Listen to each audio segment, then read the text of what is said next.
Welcome to This Week in Location-Based Marketing, episode number 5. I'm Rob Woodbridge. And I'm Asif Khan.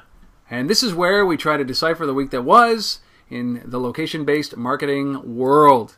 And this is actually pretty much the definitive podcast and video podcast of these resources. We try to keep it quick, snappy, and leave you with some tangible things that you can do at the end of this session that you spend with us. So another busy week, obviously, in location-based marketing, Asif. Yes, not a day goes by where we don't have probably 2 or 3 things that we could talk about, but try and whittle it down to the salient points here. Yeah, the big events, the things that are most relevant to everybody who's in this business and not in this business, trying to understand what it means to be in this business. So let's launch right into the very first one, which is these walled gardens that seem to be coming up in some of these larger enterprises as everybody's running after the check-in. Last week we talked about it, saying the check-in dial tone, is the check-in dead? Now all of a sudden these larger companies are coming into the check-in saying, hey, we're here! Are they laggards or are they smart? We're talking about Visa, and we're talking about, in Canada anyways, Air Miles. Let's talk about those guys.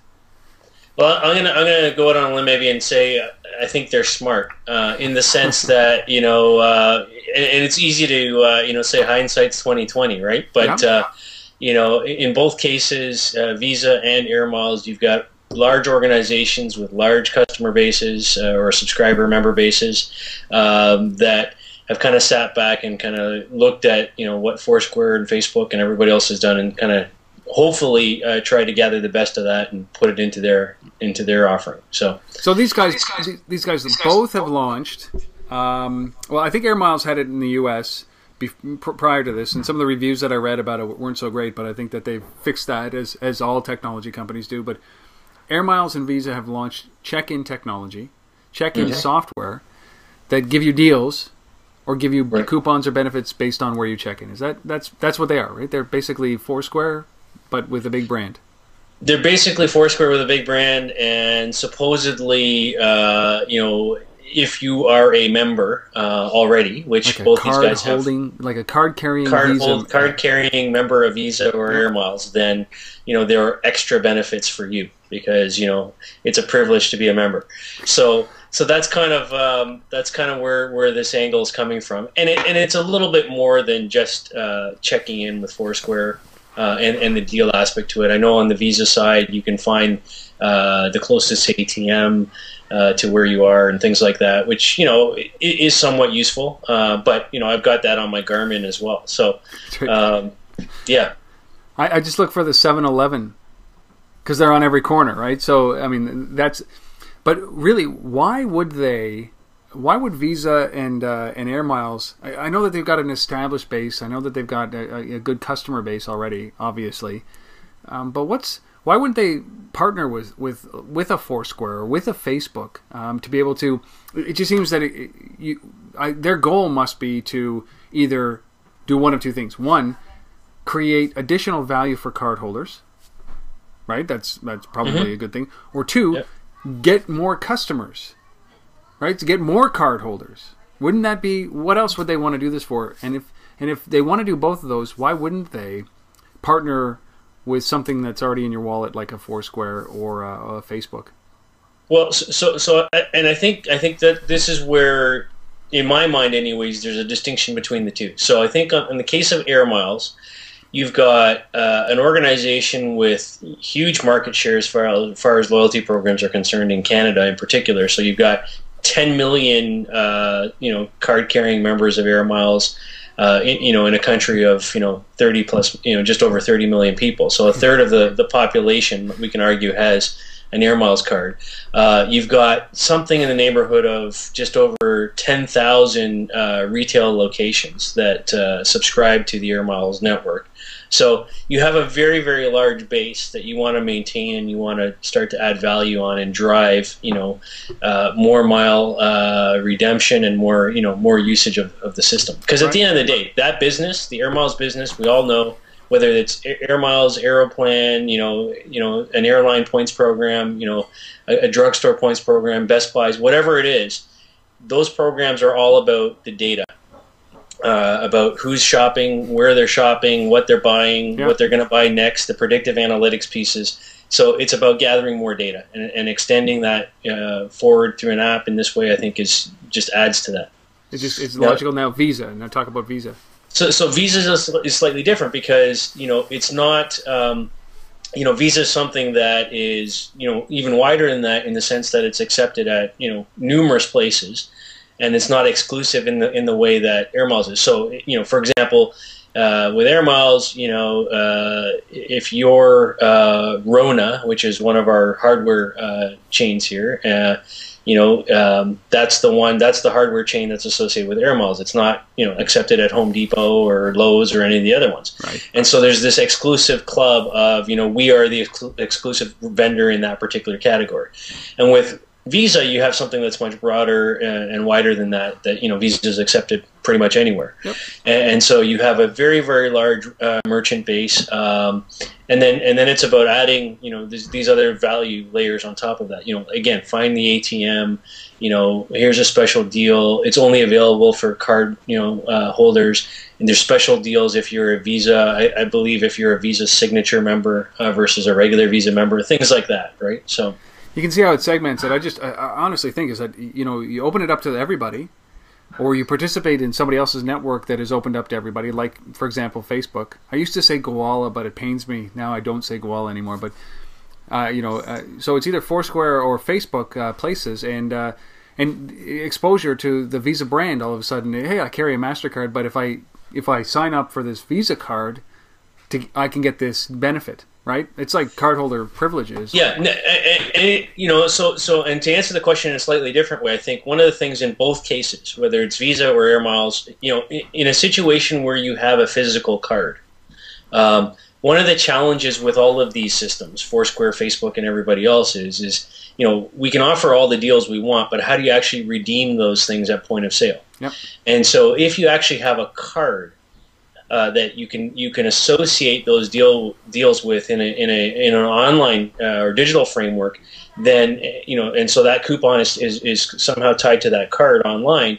Then we can then redeem that the same way we would normally scan that card at point of sale. Yeah. And so that's not something today that we can do with Facebook or or Foursquare, obviously, right? So I think there are distinct advantages there for me, which is yet another reason why it makes sense to do it in this way for if you're Air Miles or Visa.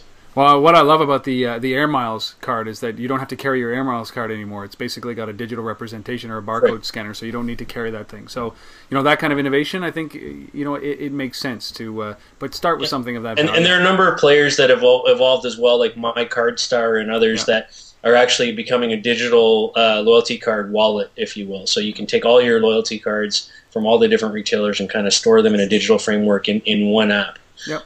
So those are things to look at as well going forward. Yeah, and even for loyalty cards like Air Miles, but for the hotels, I've interviewed some of the guys from Top Guest who had the check-in layer. They give you your loyalty points if you check in the hotel, that you're a part of the loyalty or reward member card. So just interesting, right? So what I thought last week, we were seeing the death of the check-in. Now we're seeing specialized check-ins from Visa and from Air Miles, and so my reporting of the death of check-in was a little premature. Right? The rumors of the death are greatly exaggerated. So following up on another story that we covered a couple of weeks ago, the JiWire acquisition, and let's talk about what they're doing now. So we've seen some news coming out of that, which is pretty quick. Right? Yeah, so you have to think that the acquisition of NearbyNow a couple of weeks ago was well in the works. Product integration discussions were more than discussions. In fact, they were already underway, because here we are 2 weeks later, and now they're announcing the Compass network. So effectively what that is a further extension of JiWire's extremely powerful and lucrative ad network, which covers mobile and Wi-Fi locations. And I think it's super smart by these guys. I mean, these guys have done some fantastic deals, and for me, they're absolutely one of the companies to watch right now. So what's the impact of this? So the Compass ad network, it's location-based, contextualized advertisements, right? Yeah, so basically, I think what they've done is they call it app in an ad. which is kind of interesting. It's the reverse of what you would think it should be. It's great, ad in an app, but it's app in an ad. And effectively what they're doing is it's two things you have to think about. One is JiWire has somewhere in the neighborhood of about 40 million unique visitors a month. Okay, that's incredible. And put that in context, relative to Foursquare at 4 million. Yeah. We're talking about 40 million here. So, the numbers are huge. If you're any sort of national brand that's looking for a network to reach people from a location perspective, you have to consider this. I understand they've signed deals that are in the 7 figures already. With some of these major brands. So, huge potential for exposure. But effectively, from what I understand is, and I haven't played with this yet, but you open up the app and you can kind of hover over a particular brand, and then it basically launches this kind of full screen brand experience. And the nice thing about it is that it's kind of like giving you the experience that you would get if you were building your own branded app, but inside of a single app that is able to cater to individual brands. So if you understand that distinction. Yeah. Well, I mean, it's I love the concept of it. Certainly, approaching it from a different angle than everybody else is approaching it. That's one of the big things that I appreciate, is that I love companies who think about things from a different angle. Everybody's going down this road, so these guys are going to go down a little bit of a different road. And and there's lots of other rich features they put into this too. Like, so similar to Visa, finding an ATM, these guys have maps and directions to retailers. There's even click-to-call technology built into it, or send a text to the retailer. And obviously, the NearbyNow piece brings a product inventory tie-in, so you can actually query that retailer, find out if the product's in stock, and even put it on reserve and hold it for you to pick up. So, I mean, it's pretty cool. Like that, all that's tied together, plus the ad piece. Yeah. So there must have been a deeper relationship than just a good handshake a couple of weeks ago. Yeah. I think they probably. Yeah. That's a good guess. So following on that, still along the same lines as an ad network, but a little bit more of a kind of a geofencing story is around Screenscape digital signage. I mean, this is an interesting story because it really brings a lot of what we've talked about location-based marketing inside of stores and contextualizing everything to fruition, doesn't it?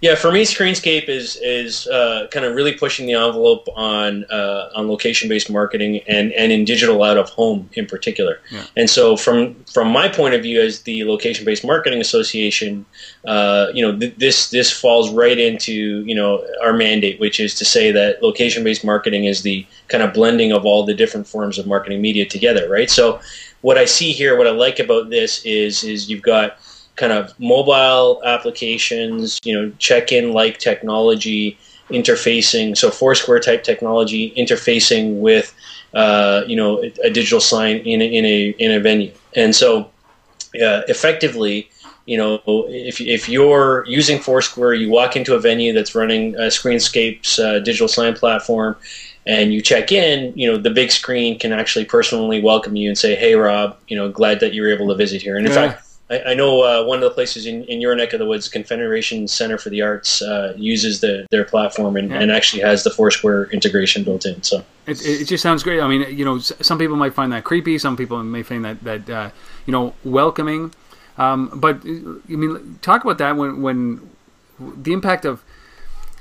I love this because it's that transition, it's the gap between digital and real life, right? So it's how do you take that digital exercise of checking in or digital presence, and then allowing that person to benefit from it from within a store. So geofencing works very well. What's it going to take for this to work? Like there's a lot in there from a consumer to be trusting enough to be able to do this. So these are trusted, loving brands, or you've given me something of enough value that I'm willing to give away some of my privacy. Yeah, and I'm definitely on that on the latter camp there, right? Like I think that privacy is something that we should be concerned about, but very, very quickly that window is kind of disappearing. Where as long as there's an exchange of value and it's relevant to me, I'm going to provide the information, and I'm willing to get that benefit, so-called benefit out of that.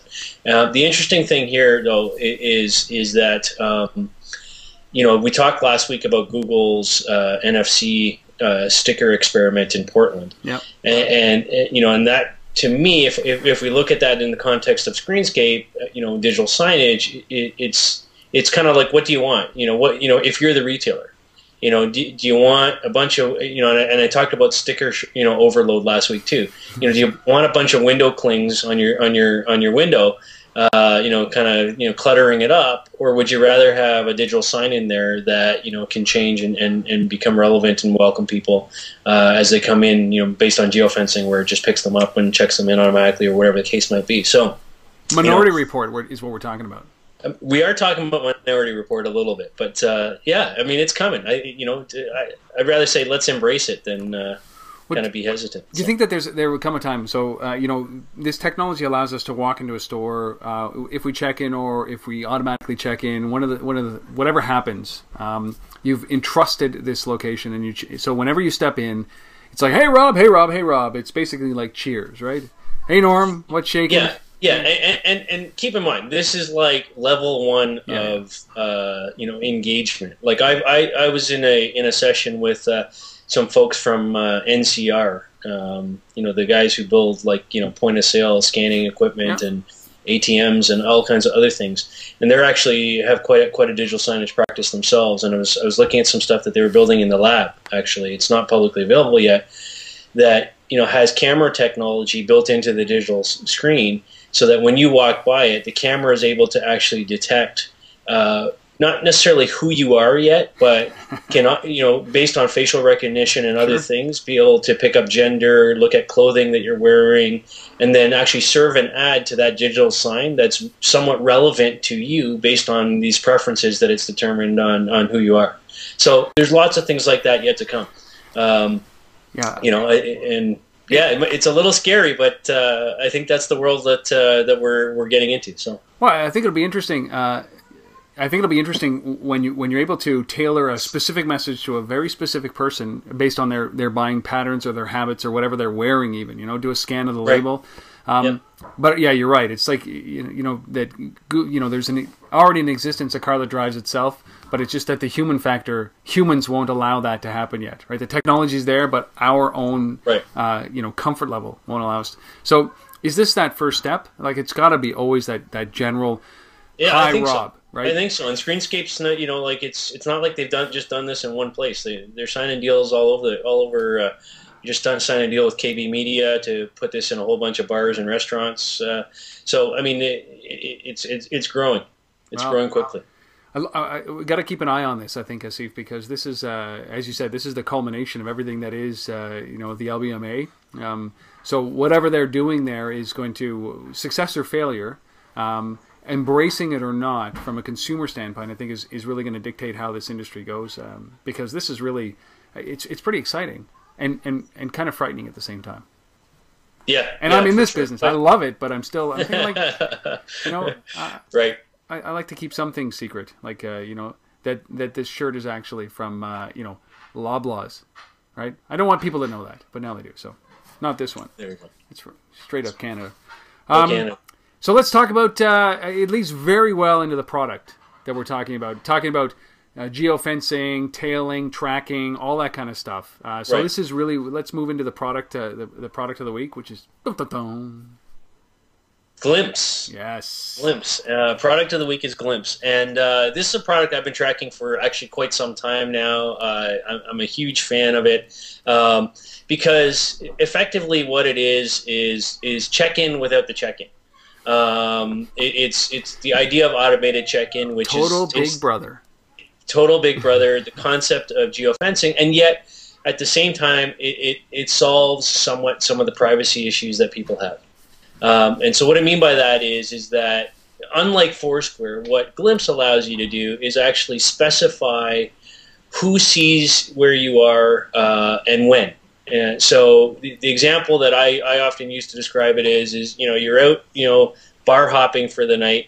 Not that I do that much these days, but you're out bar hopping for the night, and you're able to say, tell these 5 friends where I'm going to be automatically, just checking me in within this kind of geo boundary, and do that for the next 3 hours. Yeah.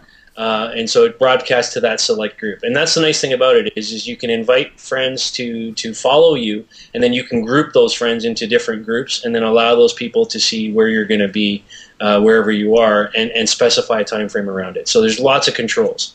That sounds pretty reasonable. And I think that it eliminates this fear that people have about being followed, like basically a ping, I'm here. Foursquare, especially in all these check-in technologies, is that for women, it's a fear to check in when they arrive at a bar. Right. They often do it at the end when they're leaving, so that they don't have this stalker syndrome. But for guys, we're all like, yeah, whatever, checking in everywhere, hoping that a girl will find me. Right? Come on, I'm Please here. stalk me. Yeah, I'm here. So this is an interesting concept, and even the example that they give it to you is tagging your kids. Isn't that one of the things that they've got? Is following or finding out where your kids are. So you have it running in the background of the iPhone or an Android device. Right. So this is geotagging at its best, obviously. Yeah, it's a great use case, and another one that I was considering the other day as I was reading a little bit more about these guys as well is the idea of, in many states and many provinces here in Canada and states in the U.S., the whole notion of using your cell phone while you're driving has been banned. Yes. And, for good reason. But I can't concentrate on the call when I'm driving. Yeah, right? you can't concentrate on the call. So, but here's an interesting application of using something like Glympse. So you just before you leave work or you're about to leave work to get into the car to head home. You have your small group, or maybe it's just the wife at home and the kids or whoever, and you send out this glimpse. And so, you're not talking on your phone, you're not texting while you're driving. Maybe you're stuck in traffic, but it's sending the wife back at home an update as to where you are and progress in your travels home. Yeah. So, great use case for it, right? Especially in scenarios like that where calling and texting is banned. Exactly. So that's it. That's our product of the week. It's Glympse, GLYMPSE.com. Remember, when you do sign up and you do start using it, include Asif and myself in that. We want to know where you are. Absolutely. So we'll find you. Don't worry. So let's finish off this week with our resource. We have a couple of them, and we want to stick to one, but there's one that's relevant and one that's not so relevant. So let's start with the one that's relevant. Let's our first resource of the week is something that you're supporting. I think Social Wayne is involved in this. Yeah. So Social Wayne Sutton, who we talked about actually the other week with the top 143 articles in location that people should look at. This guy's super active, and he's doing a year-end LBS survey right now. And want your support. It takes like 1 minute to complete it, and all you need to do is go to the LBMA website, www.thelbma.com/research, and you'll see it there. And we'll post the link up as well with the video. So, but just take 1 minute and complete this survey. It'll be up until end of day Monday. So if you're listening to this or watching this and it's Monday morning, jump onto the site and get it. Support this. Support the research collection. What are they going to do with the research at the end of it? We'll make it available through the site as well, both on Social Wayne and on the LBMA site. So. Okay, so that'll be the last plug for Wayne for a little while. I think, but I mean, he's so active in the industry, so it's hard not to plug him. If anybody has any, that sounded terrible, but if anybody has any resources that they want to see up here, let us know. Because that's what this section is. We want to draw attention to some people that are doing great things, or tools and technologies that are leveraging the location-based marketing industry to good, not to evil, but to good. So go there, thelbma.com/research. And the last one is really just because it's so relevant to our industry as a whole, not just location-based marketing, but to mobile. And I'm a big fan of this guy. His name is Tomi Ahonen. If you don't know Tomi, Just pack you're up gonna, your stuff. You're going to soon, because Tomi's all over the place. The guy's like one of these brilliant minds in the mobile space, and just somebody you got to know. He's just released his 10th book, I think it is. On mobile, and the beauty of it is that you can download it for free. So, and it's called The Insider's Guide to Mobile. Tomi Ahonen, and we'll make that link available as well in the notes here. So just check it out, download it, give it a good listen, and send Tomi some love as well. And you know, this book, I think it's going to be coming out. It's out now. I mean, it doesn't have the forward done, but it's somewhere in the realm of 400 pages, and it covers everything about mobile. So Tomi is a luminary in the industry, and he's somebody that this is not only his 10th book. This is his 10th book on mobile, which is incredible to me. So he's an old Nokia guy and has struck out, and he consults people even from the highest of the highs and to the lowest of the lows. I had a good session with him on Untether. You can find it on Untether. It's just a short session, and you can understand the power of this guy's voice. So we'll have a link. It's too long to describe or to read out, but we'll have a link on where you found this and this podcast. So that's it. That's it. Twas the week before Christmas. Complete. Yeah, episode 5. Twas the week before Christmas, and we will not be doing an episode on Boxing Day. Right? That's correct, but we'll be back on January the 2nd. Yeah, so January 2nd we'll do another session. So everybody enjoy the holidays. Merry Christmas. Happy New Year, and we'll be back in the at the beginning of 2011. Obviously, this is going to be a big year for location-based marketing and for some of the companies that we've discussed in these first 5 episodes. And we're looking forward to doing 52 or maybe 51 more of these throughout the year of 2011. And we look forward to your participation. Yeah, that's absolutely. Merry Christmas and Happy New Year from the LBMA as well.